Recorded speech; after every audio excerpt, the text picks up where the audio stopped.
అందరికీ నమస్కారం. ఒక మంచి బుద్ధ జాతక కథను విందాం. బ్రహ్మదత్తుడు కాశీరాజ్యాన్ని పరిపాలించే కాలంలో బోధిసత్వుడు ఒక వైశ్య కుటుంబంలో పుట్టి చిన్న శెట్టి అని అందరితో పిలిపించుకుంటూ ఉండేవాడు. చిన్నప్పుడు ముద్దుగా పిలిచిన ఆ పేరే పెద్దయ్యాక కూడా స్థిరపడింది. చిన్ని శెట్టికి శకున శాస్త్రం తెలియటం వల్ల రాజసభలో పదవి కూడా లభించింది. ఒకసారి చిన్ని శెట్టి రాజసభకు వెళుతూ ఉండగా దారిలో చచ్చిపడిన ఎలుక కనిపిస్తుంది. దానిని చూసి, ఇంతవరకు ఈ చచ్చిన ఎలుకను కాకి ముట్టలేదంటే ఇది అదృష్టమైన ఎలుక అన్న దాంట్లో సందేహం లేదు. దీనితో ఎవరైనా అదృష్టవంతుడు వ్యాపారాన్ని ప్రారంభిస్తే ధనికుడు అవ్వటమే కాక మంచి పిల్లతో పెళ్లి కూడా జరుగుతుంది అంటూ తనకు తానే మాట్లాడుకుంటూ వెళ్ళిపోయాడు. ఆ మాటలు అక్కడే ఉన్న ఒక యువకుడి చెవిన పడింది. అతడు మంచి కుటుంబంలో పుట్టినవాడే కాని చాలా పేదవాడు. అతడు చిన్ని శెట్టి శకునపు మాటలను నమ్మి చచ్చి ఉన్న ఎలుకను ఎత్తుకుని నేరుగా ఒక అంగడికి వెళ్ళాడు. ఆ అంగడివాడికి పిల్లులంటే చాలా ఇష్టం అని ఆ యువకుడికి తెలుసు. ఆ చచ్చిన ఎలుకను చూపించి, ఇది తీసుకొని పావలా ఇచ్చి మీ పిల్లికి ఇవ్వండి స్వామి అని అడుగుతాడు. అంగడివాడు పావలా ఇచ్చి ఆ ఎలుకను కొంటాడు. ఆ యువకుడు ఆ పావలాతో ఒక బెల్లపు ముక్కను కొని వాటిని చిన్న చిన్న ముక్కలుగా చేసి ఒక కడవ నిండా నీళ్లు తీసుకుని అడవికి వెళ్లే మార్గంలో కూర్చుంటాడు.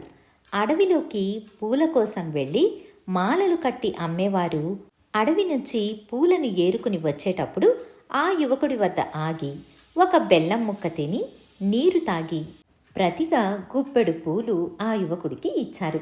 ఆ యువకుడు ఆ పూలన్నిటినీ తీసుకుని కొన్ని ఇళ్లలో అమ్మి డబ్బు సంపాదించాడు. మరుసటి రోజు కూడా బెల్లం ముక్క కొని నీళ్లతో సహా అదే రహదారిలో కూర్చున్నాడు.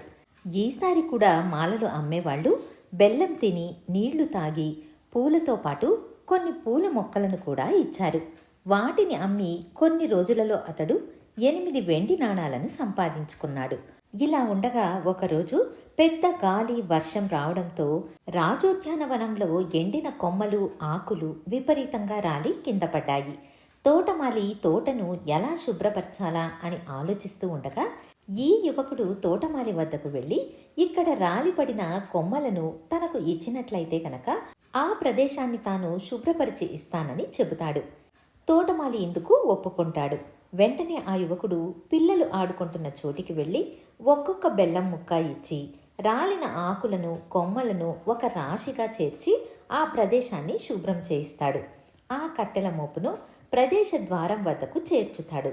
అదే సమయంలో రాజు అంతఃపురానికి కుండలను చేసి ఇచ్చే కుమ్మరివాడు అక్కడికి వచ్చి తనకు కుండలు తయారు చేయటానికి ఆ కట్టెలు కావాలని దానిని అమ్మమని అడుగుతాడు. 30 నాణాలు తీసుకుని కట్టెలు ఇస్తాడు ఆ యువకుడు. ఇంతలో ఆ యువకుడికి ఒక ఆలోచన వస్తుంది. ఆ నగర ద్వారం దగ్గర గడ్డి కోసేవారికి సుమారు 500 మందికి బెల్లపు ముక్కలు నీళ్లను అందిస్తాడు. దానికి వాళ్ళు ఎంతో సంతోషించి, నీకేం సహాయం కావాలి బాబు అని అడుగుతారు. దానికి ఆ యువకుడు అవసరం వచ్చినప్పుడు అడుగుతానని చెప్పి రోజు బెల్లం ముక్క నీళ్లు ఇవ్వసాగాడు. ఆ తరువాత ఒకరోజు ఒక వ్యాపారి ద్వారా ఆ యువకుడికి మరుసటి రోజు ఆ నగరానికి గుర్రాల వ్యాపారి 500 గుర్రాలను తీసుకువస్తున్నట్టు సమాచారం తెలుస్తుంది. వెంటనే గడ్డి కోసేవారిని కలుసుకుని, రేపు మీరందరూ నాకు ఒక్కొక్క మోపు చొప్పున గడ్డి ఇవ్వాలి. రేపు ఒక్కరోజు నా దగ్గర ఉన్న గడ్డి అమ్ముడుపోయేదాకా మీరు గడ్డి అమ్మకూడదు అని చెబుతాడు. అందరూ దానికి ఒప్పుకొని ఒక్కొక్క మోపు తెచ్చి అతడి ఇంటి ముందు వేస్తారు. మరుసటి రోజు వర్తకుడు 500 గుర్రాలు తీసుకుని వస్తాడు.